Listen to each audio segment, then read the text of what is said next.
is from now.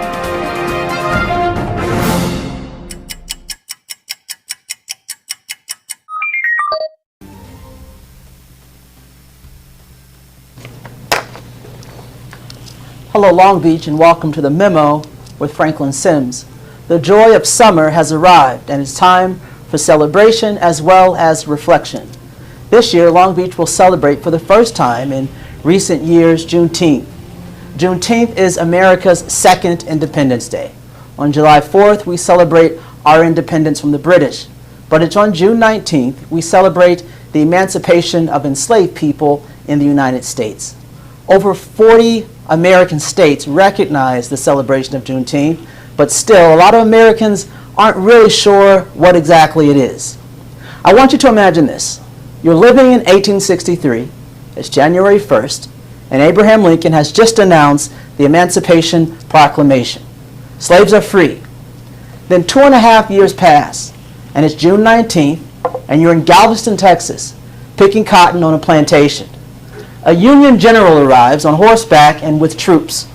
To your surprise, you find out that for 2.5 years, you've been free and didn't know it. This is exactly what happened to thousands of enslaved blacks in the state of Texas. And it was on June 19, 1865, 2.5 years after the Emancipation Proclamation, that these American citizens found out that they were indeed free people.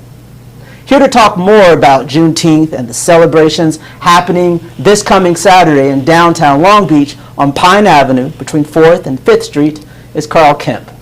Mr. Kemp is a CSUOB alum with quite the resume in public service here in Long Beach. He served as Long Beach City Councilman's legislative assistant. He's worked in the city manager's office, as well as the Port of Long Beach, and I'm probably missing some things. Welcome to the Memo, Mr. Kemp. Thank you for having me. So, look, let's dive right in. Juneteenth. Why is it important, and why does it matter right now in Long Beach?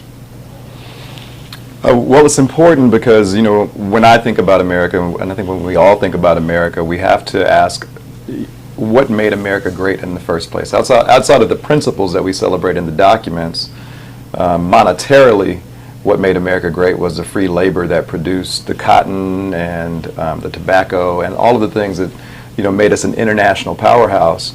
And that free labor for 400 years, outside of the culture that came despite that oppression, are the things, in my opinion, that make America great. If you've been anywhere in the world, you will see the reflections of black culture, African American culture specifically, in the people who are emulating what they believe is great about American culture, whether it's rock and roll or country music. Even country music comes from black people. Hip hop is the #1 selling music in the world. I went to Africa. I was blessed to go to South Africa thanks to Pastor Wayne Chaney. And it was sort of an interesting full circle loop to be in Africa, watching African people on TV emulating black Americans. And so to me, Juneteenth is important because it gives us a chance to be honest about our past, which we have not done effectively as a country, but more importantly, it gives us a chance to together celebrate the culture that has helped make America great. You mentioned Pastor Wayne Chaney, and Juneteenth is going to be held on Pine Avenue. Right. During the pandemic, during some of the roughest months, Sure. Pastor Chaney, his congregation, they were out there giving clothes, household goods for free. There were lines wrapped around buildings. I saw you down there. And I saw you. What I'm curious about is this. Now on Pine Avenue is going to be Juneteenth. When you look at that, how did the pandemic help to shape the work you're doing to bring Juneteenth to Long Beach now? Well, first of all, Pastor Wayne Chaney is not only, you know, my pastor. I'm a member at Antioch, but he's one of the best friends that I've gotten that I think anybody could have. The Juneteenth story for me is I'd never celebrated Juneteenth until I was in prison. So I went to prison for tax fraud, did a year. There was a brother there whose name I'll omit because that's his story to tell, but omit, I should say. But you know, he was a leader there, and he said, listen, I'm leaving I need you to, do this program for me. So I did June. The irony, this is how I know it's a God thing. Wow. The irony is that I was, a black man not free celebrating a holiday dedicated to black freedom, and that's how it was introduced to me. And so I began to celebrate it with my family, and then last year after George Floyd's murder, Pastor Cheney and I had, met up downtown during, the uprising, this international revolt for black equity, and afterwards, a couple days later, we went to dinner, and I shared what was on my heart about it, and he encouraged it, and said it was a great idea, and I began to plan it in earnest from there. But stepping out on faith, February, at the end of February, Craig Kojian, the president and CEO of the Downtown Long Beach Association, asked me to do a Black History Month panel. And that time, everything was Zoom. There was no evidence that the lockdown was going to let up. And at that point, I shared that we were talking about doing a Juneteenth, and he said, "We'd love it if you come downtown. We'll be a title sponsor." So Antioch is a title sponsor. DLBA is a title sponsor. It was born in the pandemic as a holiday in Long Beach. But what's interesting is, and I kind of take this for granted, I'm not a Long Beach native. I've been here for 30 years. But Long Beach has a segregated past and kind of a segregated present.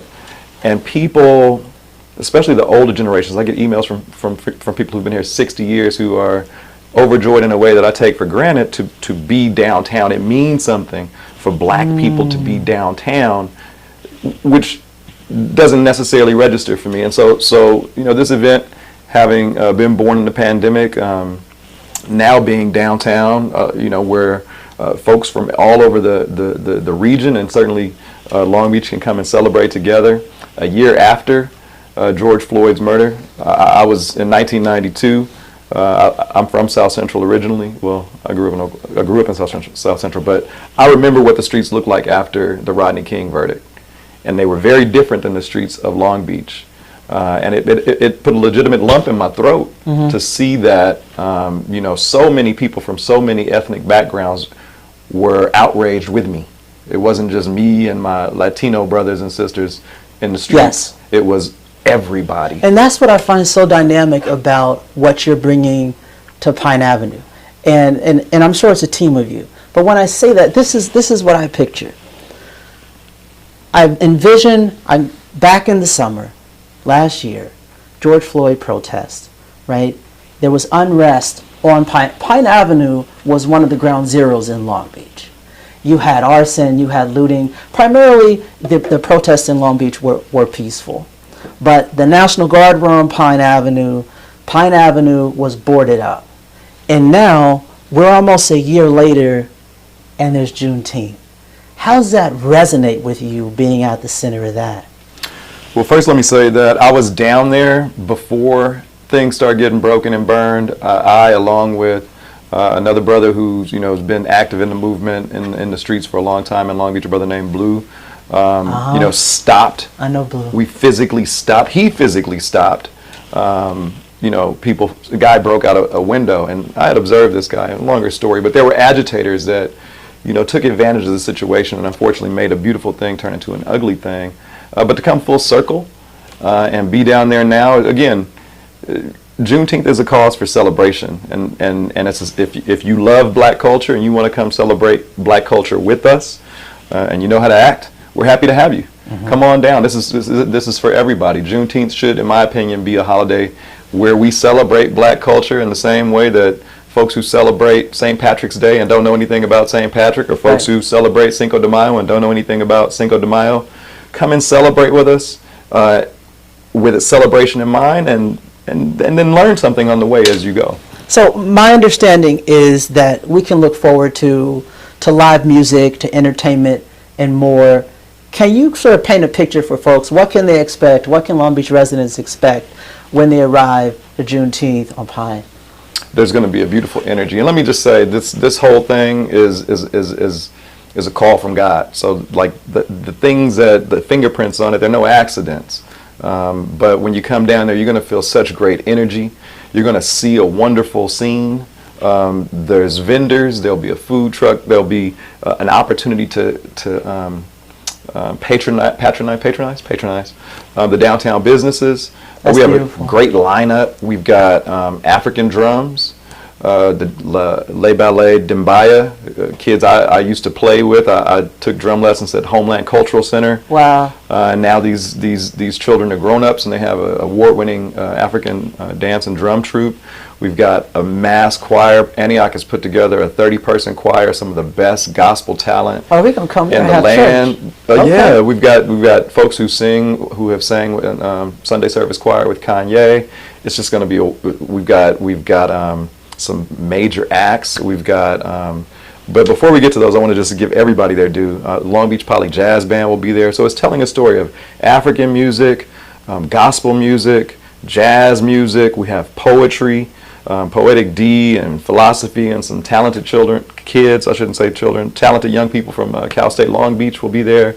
GMAC in Asia, Brown Suede, they're doing some R&B. I love Brown Suede. We've got Major with his song This Is Why I Love, and a bunch of other of his hits, and then we're going to wrap it up with the one and only Eric Benet. What? Yeah. I'm excited. And we have some wonderful sponsors. I mean, I have to tell you, this thing has been blessed. I'm a taxpayer in this town, and that's it. I'm not a person of status. In fact, maybe some might say, to the contrary, I'm a person of, in a deficit position. But God has blessed this thing, and we have such great sponsors from Antioch to DLBA to Boeing. Our presenting sponsor is Amazon. And just a long list of people. It's just been almost no-nos. You're so humble about this. Let me ask you this, though. On City Council's agenda Tuesday, Councilwoman Cindy Allen and Councilwoman Mary Zendejas, they both represent that downtown area. By the way, Mary Zendejas, when I was student body president, she was the receptionist at the front desk. I've known her a long time. Really? Good woman. So now they're bringing some financial support to Juneteenth as well. But your resume clearly reflects that you know your way around City Hall. When you came to this, how did your experience, what did that bring to bear as you brought together this Juneteenth celebration? It had to have some impact. The old me would be taking some credit and maybe a victory lap, but honestly, I think it's about integrity, and it's about having a word that means something. So I don't pretend to be fancy or great, but I don't typically lie to folks, and so my word is my word. And this sort of sells itself. Our elected officials, understood that this was the right event at the right time in the right city. They've got the framework for reconciliation. Councilman Al Austin and Vice Mayor Rex Richardson and Councilwoman Zendejas have put forth the motion to make Juneteenth a national day of celebration and challenge the president and governor to make it a state and federal holiday respectively. So, it's nothing special that I did. I mean, I made a phone call to make sure, one, that I was going to be able to do it in the district. You have to follow the proper protocol and ask the person whose house it's in, and called Mayor Garcia, and he immediately was supportive. The same thing happened when I called and asked them to, change the policy to capitalize black as part of the city policy. So it was the Long Beach Post. Long Beach Post is also a sponsor, and Long Beach Post responded after George Floyd's murder by changing the policy to capitalize black, and so did the Press Telegram. And it's not, it really is, I think, a reflection of not me, but just my ability to, respond to what I hear. I feel like I hear God telling me. And then these folks, I think when they hear it, they can dance to that same music because it makes sense.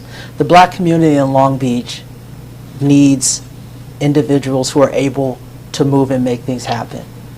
One of those areas is the African American Cultural Center. There have been lots of setbacks, years of setbacks. We've lost Felton, Dr. Williams, as a part of that leadership there. What made me excited when I heard about the Juneteenth celebration that you're a part of is that, for me, it represented a sort of ray of hope that maybe I would see more in the direction that will lead ultimately to the African American Cultural Center. Are you optimistic in the same way that the Juneteenth celebration is sort of evidence of more to come? Well, I mean, we always got to give Dr. Williams his due. You know, he's a legend in terms of his service to this community, and you know, I thank him for the service that he gave to the African American Culture Center of Long Beach. But I celebrate, you know, Tasha, who's there now, Tasha Hunter, who's there now, and I have to tell you, you know, my friends who know me and have known me for a long time know this is sort of new language for me, so don't think that this is like my forever get down. But I've never been more faithful because of this event. Because of this event, I've just been, I've experienced so many blessings. So our people, we have to stay hopeful. We wouldn't have made it this far if we weren't hopeful and if we didn't have some kind of faith, whatever your faith may be. But absolutely, I am faithful that, you know, we have a bright future. We have some bright young people in this city who, you know, I'm looking forward to seeing great things from. They've just come to sort of my awareness here recently, but they've been out there doing great things. Folks like Sinai or yes, we've Imani, had him here. Sinai's doing just bright, thing. talented, strong minds that, you know, are counterbalanced by folks like, and I have to give homage to the people who really brought Long Beach Juneteenth to reality in the beginning. Folks like Ahmed Safir from Masjid El Sharif and a bunch of other places. John Malveaux from Central Long Beach Committee. And rest in peace, Connie Oden, who I worked with in the city, who was the first person, one of the first people to do a Juneteenth celebration under the city sanction. Mm-hmm. So I'm very hopeful. So to your point, you know, we have to keep laboring. Our labor is what made this country great. Our labor is not just going to be, it never ends. Like it's a marathon, like Nip said, it's a marathon. We have to keep running, and I'm hopeful that the Cultural Center is going to keep doing great things. I'm grateful that Councilman Austin, it's not easy to, sadly, be black and proud and celebrate it publicly. Today we still will be in private settings and whisper black. We'll talk at this tone and whisper. It's time for us to stop whispering. It's time for us to be intentional about our love for ourselves and invite other people to join us in that love. And I think the African American Cultural Center, as long as I'm involved with Juneteenth, the African American Cultural Center will continue and forever be a financial beneficiary in any way that we can to help them out and bring attention and awareness to the great stuff that they're doing. You know, I think they're going to continue to do great things outside of Juneteenth, and they're associated. They've been hand in hand with us. Tasha and I did. She put together a panel I was proud to be a part of, and she's been advising. We were going to have some informational banners, some pretty cool informational banners that they've partnered with the Long Beach. That's good to hear. Black Historical Society with a QR code. You can take a deep dive. So they're going to be great, and I'm excited to have them. You and I share something in common, and that is they were both raising daughters in Long Beach. And I thought about Juneteenth and how when slavery was abolished, you effectively had a humanitarian crisis in this nation. You had 4 million men, women, and children homeless, jobless. In a way, Long Beach is facing, in many ways, a humanitarian crisis today.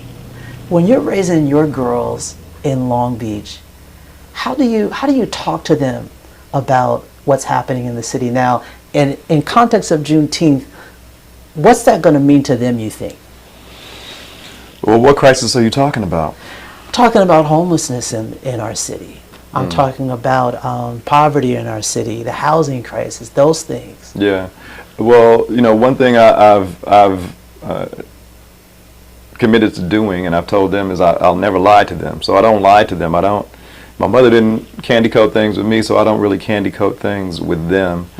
As far as people experiencing homelessness is concerned in our conversations, you know, my youngest daughter, when we pray, she always includes a note for them. Really? In our meal prayers during the pandemic, at the height of the lockdown, you know, trying to keep the kids engaged and creative, we did a recital because they were taking, you know, sort of Zoom piano lessons. But I said, what are you going to do with that? You don't get to do your recital. So they did a recital, and we raised money, and all of the money that we raised, we bought socks, and with those socks, we gave those socks to a brother who's just, you know, really the man in the streets doing the work for the people. This brother Duke Givens, with Care Clause, and this one he was just driving up, giving socks out for the back of his truck. So there are people out there committed to it at different levels. My mom always used to say, you kind of got to do what you can with what you got from where you're at. And he does that, and I think it's a good reflection for my daughters. I just want them to do what they can from where they're at, and hopefully what we do as parents, my wife and I, reflect what they should be doing and more. I always tell them my objective is to see you beat me in everything, and so hopefully they just do more, and we're just the foundation. This is a big event. Juneteenth is big. The fact that this is happening in Long Beach too, for me, it really touches home, and I want to let you know how much I appreciate it. I want to let you have the last word. Let folks know how they can get involved, how they can support, how they can be there. Go ahead. Sure. We want to invite you to come out, Long Beach Juneteenth on Saturday, June 19th, right there in downtown Long Beach, historic Pine Avenue, steps away from the sea.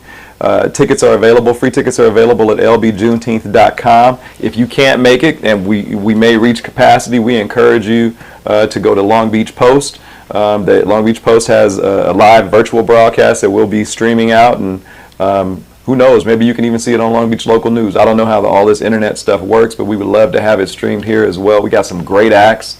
We got some great vendors. And we look forward to having a great time. The formula is good people, good music, and good food. You can have a good time, and we're celebrating something important, which is the freedom of black people in America, and we invite you to come and celebrate it with us. Thank you so much, Mr. Kevin. Thank you very much. I appreciate you. If Saturday's summer temperatures are anything like today, there's one local black-owned business you want to be sure to patronize on Juneteenth. It's called Fluffy Snowballs, and it's owned by Kevin Lee, a native of New Orleans. Kevin has brought flavors from the bayou and Mardi Gras, only about a dozen blocks from the ocean.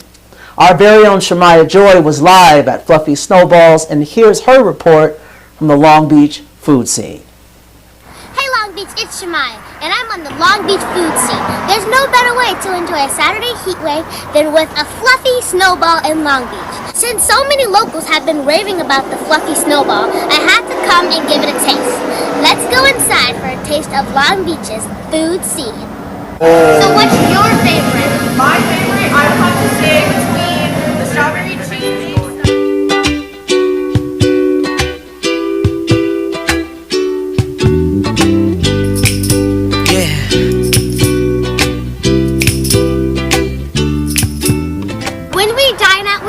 Long Beach food scene, there are three measures we're going to always use: creativity, flavor, and freshness.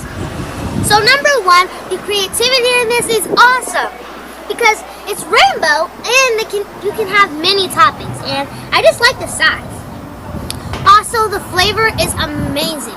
Something about whatever's in this makes the Sour Patch taste even better, and all the flavors in here combined together are delicious. And then freshness, I don't even know how fresh this could be because it's just cold stuff, but I think it's pretty fresh. It's good, and I saw them make it. That means it's even more fresh. Overall, I'm giving Fluffy Snowball a Long Beach food scene score of 4.5.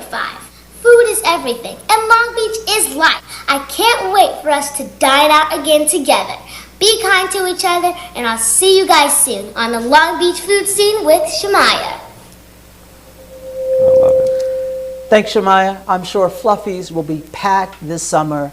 For our local audience at home, you can visit Fluffy Snowballs at 1208 Long Beach Boulevard. We're always proud to spotlight our new local business owners. Good fortune to you, Mr. Kevin Lee. I also want to thank Carl Kemp for coming on to the show today. More importantly, we appreciate the steps he's taken to help celebrate such an historically important event here in the city of Long Beach. For those of you who took to the streets for George Floyd or Breonna Taylor, for those of you who believe in justice and peace and in a society where those values reign supreme, it's vitally important that you join the Juneteenth celebration here in Long Beach. Historically, What got so many black enslaved people through the horror of American slavery was their faith in freedom. And Mr. Kemp has talked a lot about that today. They believed that one day America would beat its swords into plowshares and its spears into pruning hooks. On Juneteenth, it is in the spirit of freedom and justice that the residents of the city of Long Beach will take to Pine Avenue without fear of violence or arson, but with hope and jubilation for a brighter future and a better city. This is Franklin Sims reporting for The Memo here at Long Beach Local News, reporting truth to power.